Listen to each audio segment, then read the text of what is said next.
When the purpose of anything is not known, abuse becomes inevitable. By abuse, we mean abnormal use. The two scriptures we have read are scriptures that most believers are afraid of. But whether we like it or not, it is our reality. It is our truth. It is a major stake of life that nobody can run away from. Speaking of Zechariah, the Bible says that when the days of his ministration were accomplished, he went to his own house. Everyone you see on earth, men, women, fathers, mothers, children, are ministers. You are a minister. A personnel, a military personnel, you are a minister. And this life we live in is our days of ministration. What you do for a living is ministry. 100 years from now, not one person will still be alive. Not myself. 100 years from now, not one single person in this entire space will be alive. Our days of ministration would have come to an end. When the days of his ministration were accomplished, the Bible says he went to his house. You are only here breathing God's air, walking on shoe leather. Look at me. Because your days of ministration are not over, are not yet accomplished. This one you are talking about death. Somebody going to die? No. I'm coming to prepare you for what is coming. We're all right now ministering. We have lawyers in our midst. What they do as lawyers is ministration. We have policemen here. What they do is ministration. We have doctors amongst us, medical practitioners. What they do is ministration. When the days of your ministration ends, like Zechariah, you'll be called home. You'll go home. You are in business. You are in sales. You are in property. You are in management. You are in operations. Whatever you do is your ministration. And the time frame for doing those things, look at me, church, are your days of ministration. But the time will come when the days of this ministration will end. Every man will go home. And that's why Hebrews chapter 9 verse 27 says, and as it is appointed unto men once to die, but after this, the judgment. Let's look at 5 things from these 2 scriptures we have read. Number 1, ladies and gentlemen, is that life is terminal. Life is terminal. Life is terminal. Nobody will live forever. You can acquire all the monies in the world, but you will not live forever. You can bag all the degrees that anyone can bag from the best of schools, but nobody will live forever. Life is terminal means that everyone has an appointment with death. And as it is appointed unto men, what? Once to die. And after that is the judgment. Number 2, death is not the end of life. Death is not the end of life. It is actually the beginning of life. Maybe this will help us understand this better.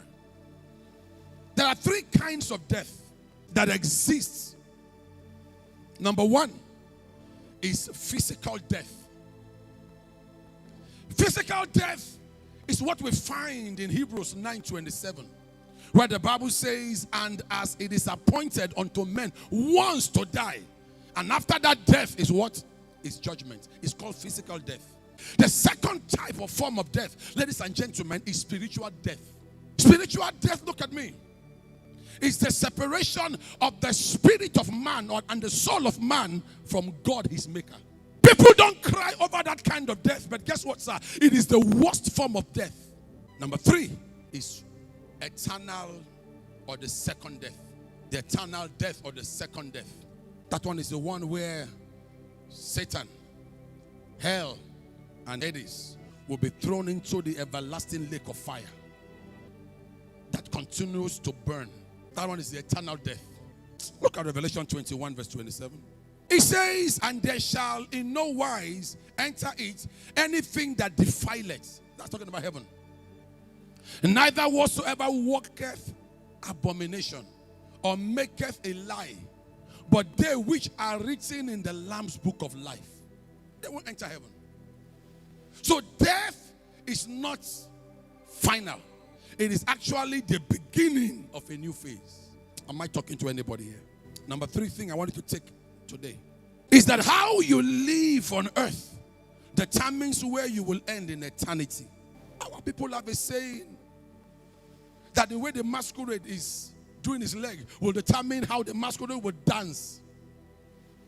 The initial dance steps of the masquerade will determine its eventual dancing or dance steps. So right here now, you can actually tell where you are going to. Are you aware that the most unevangelized place on earth is the church? The church has become a sinner's hideout. The church has become a den for deceitful men. How you live on earth determines where you will spend eternity. Let us hear the whole conclusion of the matter. Look at Romans 14 verse 12. It says, so then, each of us shall give account of himself to God. Who give account? Look at Ecclesiastes 12, 13 and 14. Ecclesiastes 12. Look at 13 and 14. Let us hear the conclusion of the whole matter. Leave politics, leave business, leave science, leave fiction. This is the conclusion of the whole matter.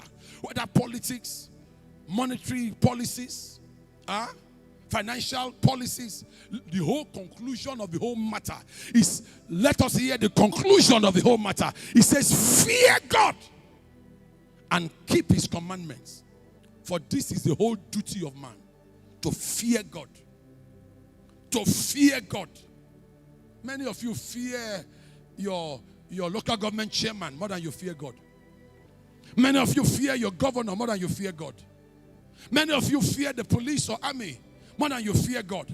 Many of you fear even the pastor more than you fear God. He says, fear God and keep his commandments. For this is the whole duty of man. Number 4, look at the church. Who you live for determines who you will live with in eternity. Who you live for in time now. Who you live for in time now will determine who you will live for in eternity. You cannot live for God now and live with Satan in eternity. Neither can you live for Satan here and then live with God in eternity. Who you live for now will determine who you will live for in eternity. Church is a wake-up call. Jesus is coming for the church without spots and wrinkles. What do we have today? The church is not just having spots and wrinkles. The church is muddled up with mud and dirt. Our garments are filthy. That's why Satan can resist even a high priest by the name Joshua on the altar, resisting him. Satan is resisting you. Resisting you. Why? Because your garments are stained. Who you live for in time will determine who you will live with in eternity. Acts 4 verse 12, it says, neither is there salvation in any other. In any other. The funny thing is that those of us who even have access to this Christ, we don't value what we have.